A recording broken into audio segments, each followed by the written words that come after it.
एक बार भगवान श्री कृष्ण से सत्यभामा ने कहा, प्रभु,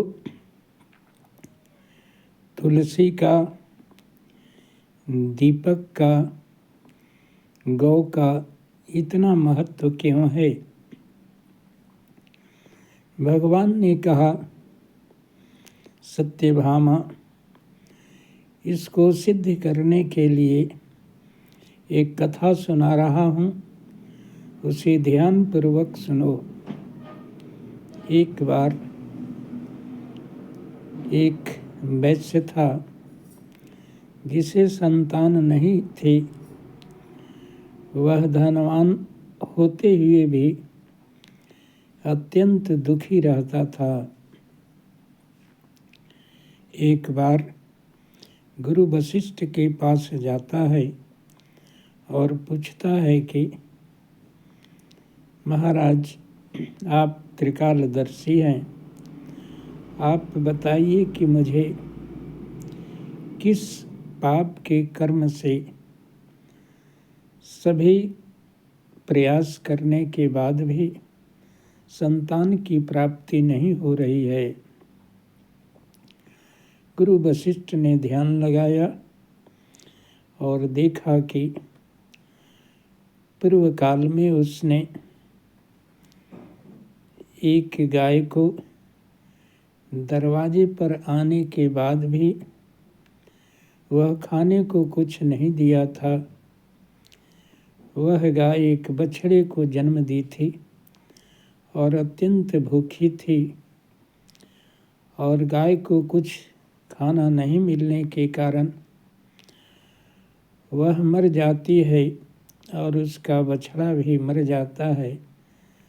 उसी घोर पाप के कारण, गाय के श्राप के कारण उसे संतान नहीं हो रहे थे। उस वैश्य ने गुरु वशिष्ठ से प्रायश्चित पूछा। उन्होंने बताया कि तुम गौ सेवा करो और यज्ञ अनुष्ठान करो, भगवान का नाम जपो, इसी से तुम्हारे प्रायश्चित होंगे। इसके बाद एक पुत्रष्टि यज्ञ करना, उसी यज्ञ देव की कृपा से एक पुत्र की प्राप्ति होगी। वह वैश्य गुरु वशिष्ठ के कहे अनुसार गो सेवा करने लगा, यज्ञ अनुष्ठान करने लगा, पुत्रष्टि यज्ञ का आयोजन किया।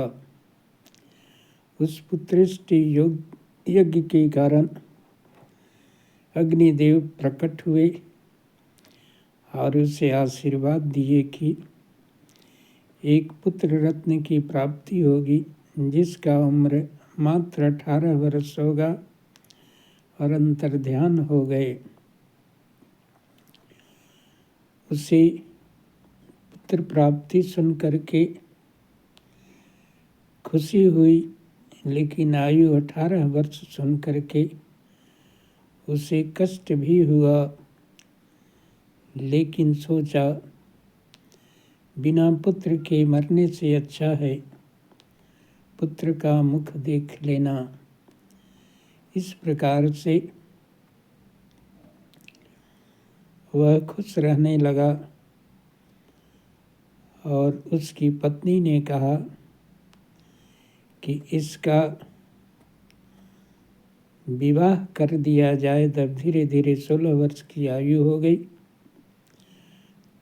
तो दोनों ने मिलकर के एक गरीब वैश्य के लड़की को देख करके उसका विवाह कर देते हैं, जिसका नाम सुभद्रा था।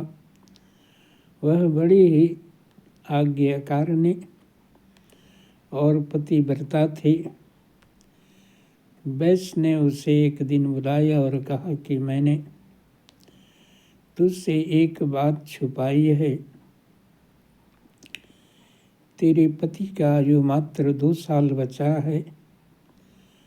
वह 18 साल के बाद मृत्यु को प्राप्त होगा।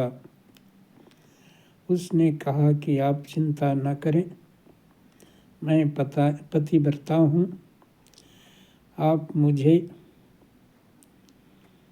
एक गाय ला दीजिए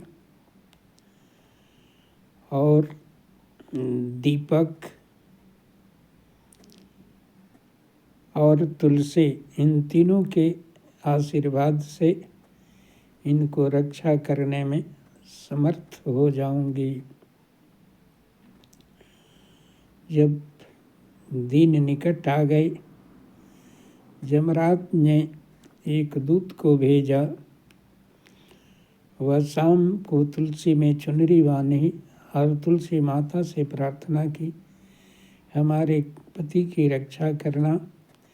इस प्रकार से यमदूत को तुलसी ने अपने शक्ति से घर में प्रवेश नहीं करने दिया और उसे लौटा दिया। यमराज फिर 2 दूत भेजते हैं। शाम को दीपक जलाकर के दीपक से प्रार्थना की कि हमारे पति की प्राण रक्षा करें, और दीपक ने जमदूतों को वापस लौटा देता है अपनी शक्ति से। तीसरे दिन फिर यमदूतों को भेजा जाता है। 1 लोटा जल रख देती है घर के बाहर और जल देवता से प्रार्थना करती है। जल देवता जमदूतों को प्रवेश नहीं करने देते हैं। फिर चौथे दिन यमराज आते हैं तो गौ को दरवाजे पर बांध दी थी, गौ माता से रक्षा की।